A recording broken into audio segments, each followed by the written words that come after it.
वाहिगुरू जी का खालसा, वाहिगुरू जी की फतेह। सत श्री अकाल, नमस्कार, आदाब। मैं भाई जगतार सिंह कपूरी, डिस्ट्रिक्ट यमुनानगर, हरियाणा, इंडिया। आज फिर ये पिछले टॉपिक को आगे बढ़ा रहे हैं। जो पिछली वीडियो 22 दिसंबर 2020 को डाली थी, आज 24 दिसंबर 2020 है। वही वीडियो किसान आंदोलन के बारे में और दर्द भरी कहानी 2020 और मेरे जवानी, मेरी कहानी, इसी का पार्ट 2 हम आज ले रहे हैं। तो हमने पिछले वीडियो में आपको बताया था कि अगर ये जो आंदोलन चल रहा है इस सदी का, इस साल का सबसे बड़ा आंदोलन, मैं तो पूरी दुनिया का सबसे बड़ा आंदोलन कहूँगा, जिसमें इतना भाईचारा और इतना सब कुछ हो रहा है, किसान आंदोलन नवंबर 2020 जो दिल्ली के बॉर्डर पर चल रहा है इसी टाइम। तो अगर इसका कोई फ़ैसला निकल जाता है तो बहुत अच्छी बात है, बहुत अच्छी बात है, बहुत अच्छी बात है। तो मैं पहले बता दूं, मैं इस आंदोलन के ना पक्ष में हूं, ना विरोध में हूं, और ना सरकार के पक्ष में हूं, ना विरोध में हूं। और इसको हम आगे बढ़ाते हैं अगर ये आंदोलन का फ़ैसला हो जाता है। और दूसरा जो मेन बात है, जो कुछ दिन पहले SYL की बात उठी थी इसी आंदोलन के बीच में ही, और किसान भाइयों ने ये बोल दिया कि हम हरियाणा और पंजाब के जो भाई हैं मिल के बैठ के बात करेंगे और इसको हल करेंगे। अगर ये हल हो जाता है, फ़र्ज़ करो ये हरियाणा और पंजाब के लोग मिल कर के, भाई मिल कर के इसको हल करते हैं SYL को। ये जो मसला बहुत अटका हुआ है और ये लिंक नहर जो थी ये बनानी थी, और इस पे काम बहुत पहले किया हुआ है, करोड़ों रुपया इस पर खर्च हो चुका है, लेकिन ये राजनीति की भेंट चढ़ी तो ये कामयाब नहीं हुई। और अभी किसान भाइयों ने अभी जो सलाह की है कि हम आपस में बैठ करके करेंगे, अगर ये बैठ करके सलाह करके हो जाता है, ठीक है, सरकार के ऑर्डर होंगे, लेकिन जो ये किसान भाई चाहेंगे, जैसे भी हरियाणा और पंजाब के SYL नहर के बारे में, अगर वैसे ही हो जाता है तो यहाँ से एक बात निकल के आती है। जो 1947 में हिंदुस्तान के लिए हुआ, और मैं तो कहूँगा जो माइग्रेशन हुई दोनों साइड से, हिंदुस्तान के 3 टुकड़े कर दिए गए, जो माइग्रेशन हुई उसमें जितना नुकसान हुआ, माली और जानी नुकसान जितना हुआ, उतना दुनिया के इतिहास में कभी नहीं हुआ था। तो ये राजनीति भी थी उसमें, कुछ लोगों के अपनी बेहतर आकांक्षा जिसे बोल देते हैं, अहम, वो भी था। और धार्मिक जो नेता थे, धार्मिक लोग जो थे, कट्टर लोग जिसको मैं बोल देता हूँ, उनका भी थोड़ा सा हिस्सा इसमें था, लेकिन ज़्यादातर इसमें था राजनीति का हिस्सा। तभी ये 3 पार्ट हुए थे, 2 पार्ट एक जगह और एक जगह। इसकी कहानी मैं बयान कर रहा था कि हम जब, मैं तो उस टाइम 5 साल का था 1947 में, जब हमारे माता पिता हमें दोनों भाइयों को लेके चले, तो मैंने इसकी कहानी पहले बयान की हुई है, लेकिन थोड़ा सा एक और इसमें रह गई थी, उसको हम आज पूरा कर देते हैं।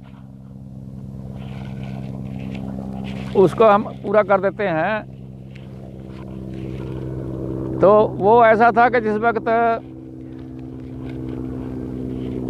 वक्त ये मुझे लाहौर का नज़र आ रहा है, लाहौर का याद आ रहा है मुझे, लाहौर का आ रहा है मुझे याद कि रेलगाड़ी में जो सफ़र हुआ मुझे वो भी बहुत याद आता है। मैं जब यहाँ पे कई जगह मैं देखता हूँ, जब गाड़ियाँ भरी हुई होती हैं, रेलवे गाड़ियाँ, ऊपर भी आदमी बैठे हुए हैं, नीचे भी आदमी बैठे हुए हैं, तो आप बोलते हैं कि बहुत कुछ हो रहा है, गलत हो रहा है। लेकिन उस टाइम की घटना जब मुझे याद आती है सन 47 की, जब लाहौर से अमृतसर को चले, तो इतनी भीड़ तो मैंने अभी भी गाड़ियों में बहुत देखी है, ऊपर भी चढ़े हुए लोग देखे हैं, लेकिन जितनी भीड़ उस टाइम थी उसका नज़ारा अभी तक नहीं देखा। इतनी भीड़ के जैसे हम कहते हैं तीर रखने को जगह नहीं है, तो वो ऐसे ही था अंदर भी, क्योंकि लोगों का सामान भी इधर उधर रखा हुआ, लोगों ने गठड़ियाँ बांध के रखा हुआ है, लोग घुस रहे हैं, ऊपर भी अपनों को चढ़ा रहे हैं, क्या कर रहे हैं जो लोग बैठे हैं। और इतनी जगह के मुझे ये इतना याद है कि अगर गाड़ी ने कहीं हिचकोला खाया होगा तो कुछ ना कुछ जरूर गिरे होंगे लोग, इतनी ऊपर भीड़।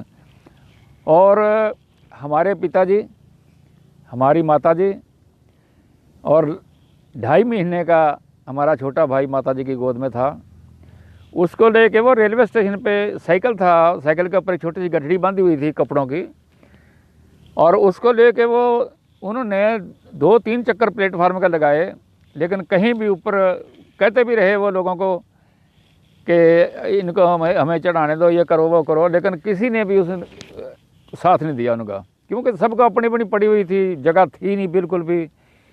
तो जब दूसरे या तीसरे चक्कर में वो जो उस टाइम स्टीम इंजन थे कोयले वाले, जब वहाँ से फिर गुजरे वो इंजन के पास से, मेरा ख्याल दूसरी या तीसरी बार में, तो इंजन का ड्राइवर मेरा ख्याल है कि बहुत ही नेक आदमी था, बहुत ही नेक आदमी था, मुझे बहुत याद आता है अभी तक। चलो शक्ल तो मुझे उसकी नहीं याद, लेकिन उसका कारनामा मुझे याद है। जब हमारे पिताजी ने दूसरा तीसरा चक्करिया लगाया, तो वहाँ से तो वो देख रहा था वो, तो उसने आवाज़ लगाई, और मुझे याद है जब उसने आवाज़ लगाई, उसने इशारा किया कि जो पानी भरने के लिए होता है उनका हौज इंजन का, और उसके पीछे जो होता है जगह होती है जिसमें कोयला, पत्थर का कोयला रखा होता है, उसमें थोड़ी जगह थी कि उसने बताया कि इसके ऊपर चले जाओ। तो हमारे पिताजी ने हमें भी ऊपर लिया, माताजी को भी ऊपर किया, साइकिल भी ऊपर लिया, आप भी ऊपर आए। तो मुझे बहुत याद आती है कि दुनिया ऊपर बैठी हुई है, हम जो हैं कोयले के ऊपर आराम से ऐसे बैठे हैं जैसे आजकल के गद्दे पे बैठते हैं, इतने आराम से सुकून से बैठे हैं।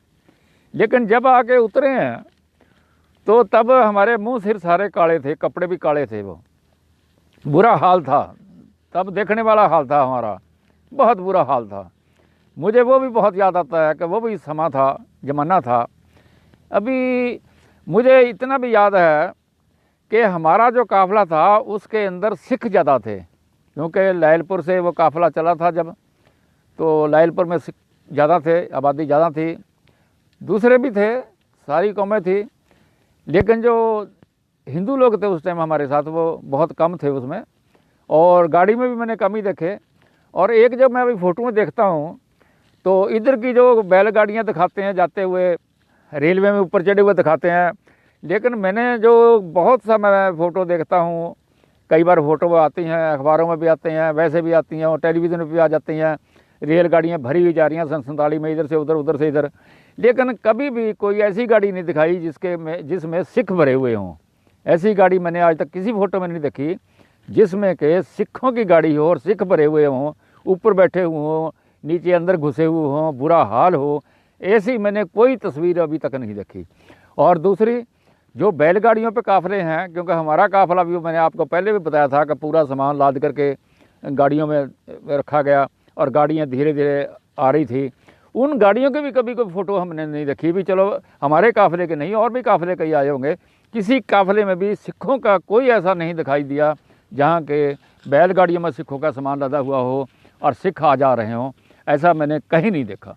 क्या कारण है ये तो मैं नहीं बोल सकता कि जानबूझ करके सिखों का ये जो है वो फ़ोटोएँ नहीं डाली गई या डालते, और इसका कारण नहीं है। वो एक ही कम्युनिटी की फ़ोटो हैं, उसी को बार बार वो डाल देते हैं, यहाँ मरा है, यहाँ काट रहा है, यहाँ जा रहा है, कोई बूढ़ी को ऊपर कंधे पे उठा के जा रहा है, कोई बूढ़े को जा रहा है। भाई मैं छोटा तो था, लेकिन मुझे जितनी याद है हमने भी वही काम देखा है उन काफिलों का।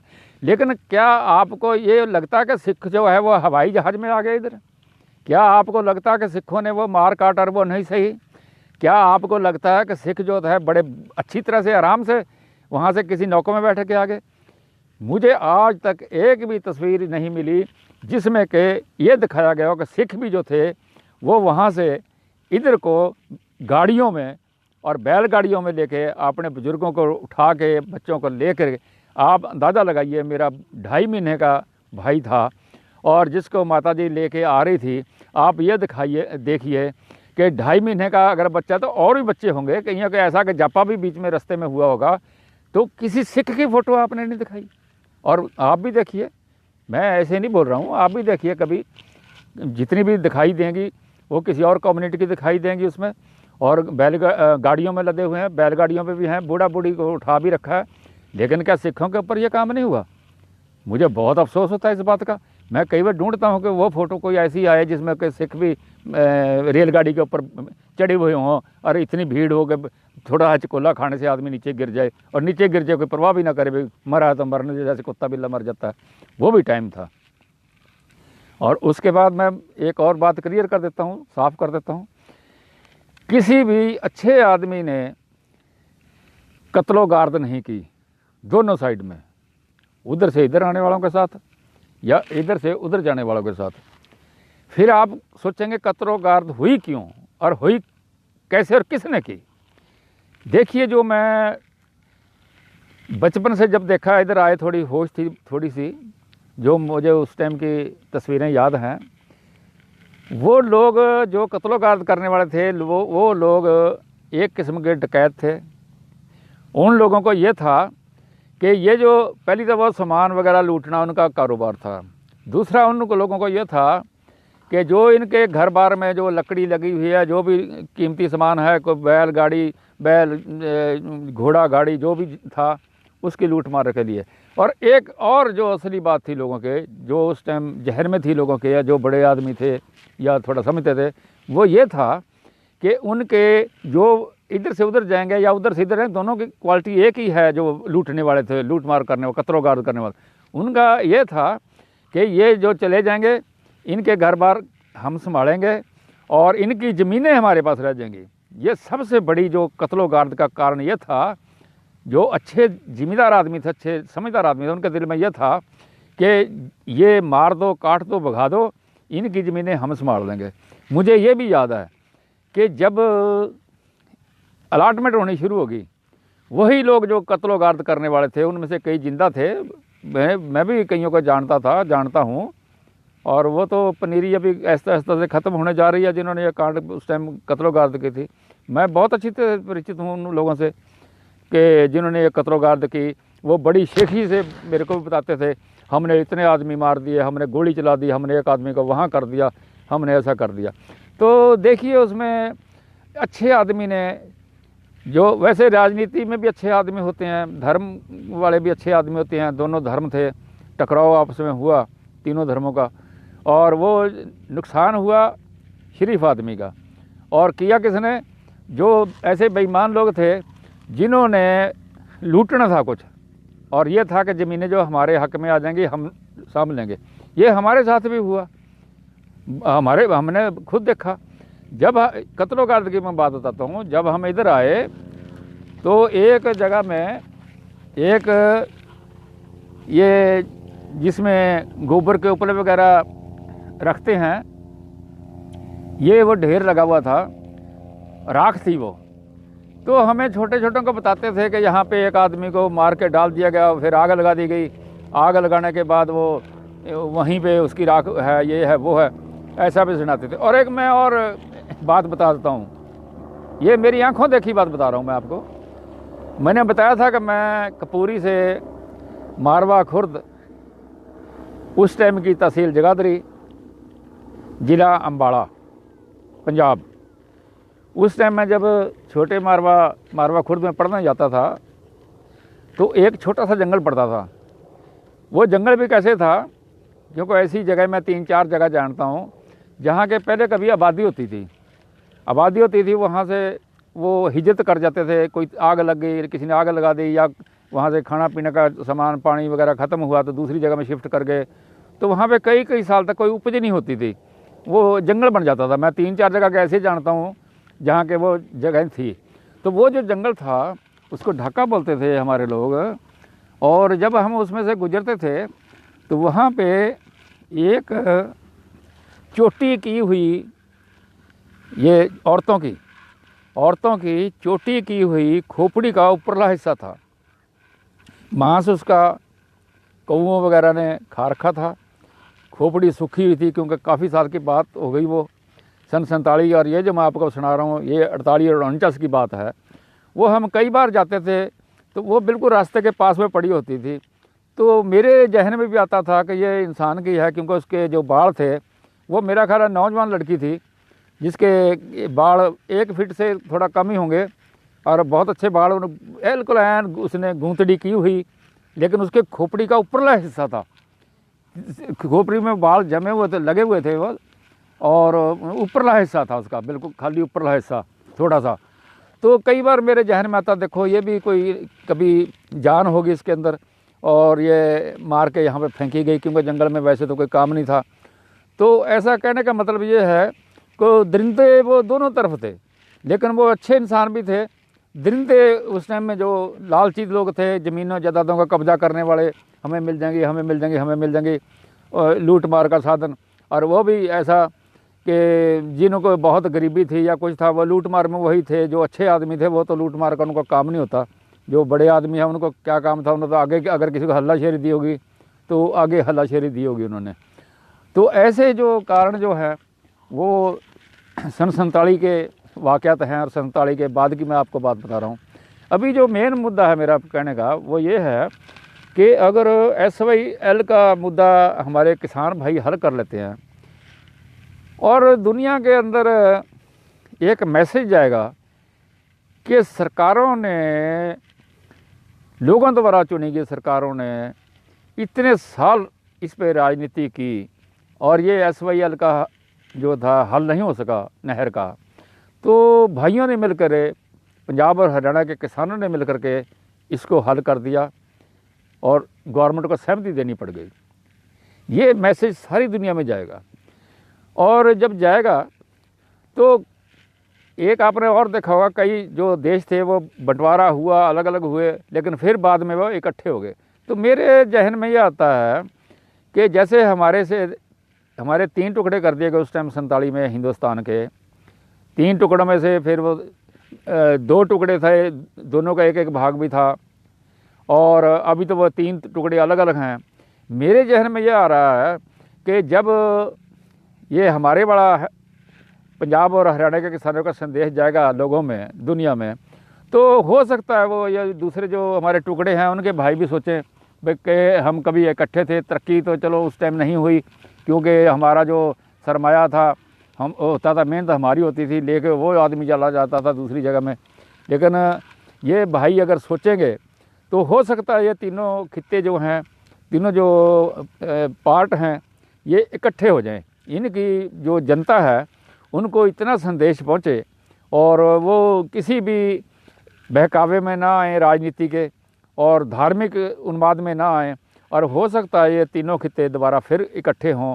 और मैं ये अरदास करता हूँ, मैं ये प्रार्थना करता हूँ, मैं ये प्रेयर करता हूँ उस अल्लाह गॉड वाहिगुरु अकाल पुरख भगवान से कि लोगों के जहन में ये जल्दी आए। मैं रहूँ ना रहूँ, लेकिन लोगों के जहन में ये आए कि हम फिर इकट्ठे हो जाएं तीनों खित्ते।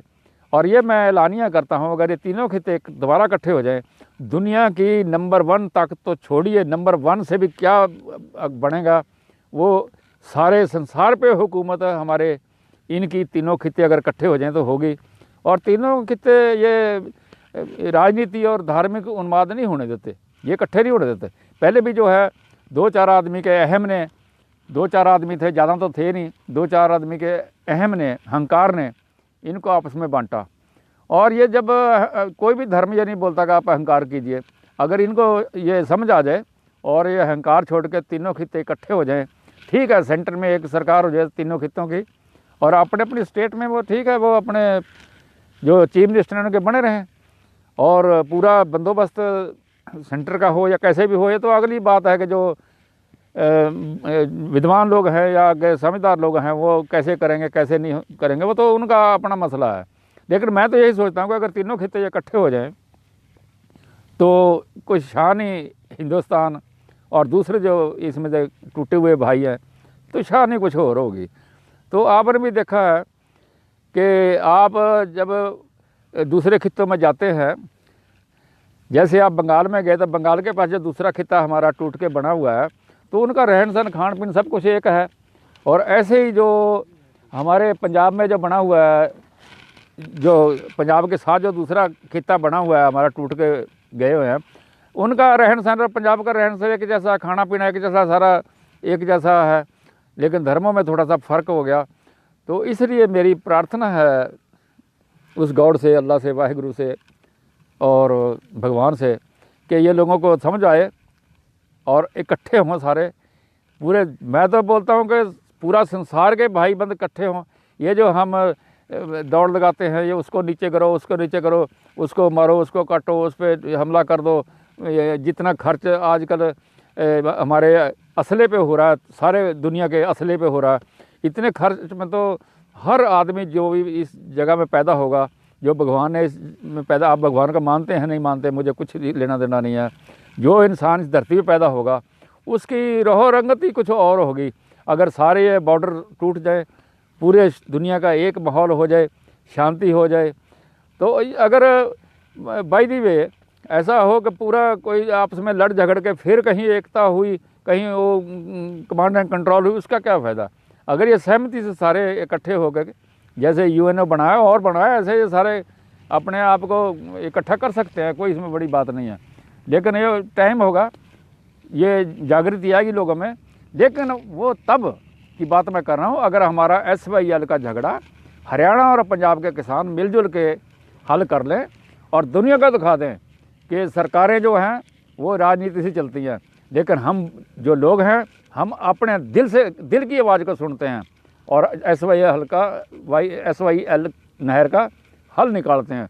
अगर ये हल निकाल दें तो कोई शक नहीं कि हमारा ये जो है, ये हमारा हल ना हो, ये सारे मुल्क इकट्ठे होने का, या हमारे जो 3 पार्ट किए हुए हैं हिंदुस्तान के 1947 में, ये इकट्ठे ना हो, कोई शक नहीं इसमें। मुझे तो पूरा इसमें यकीन है इस बात पे।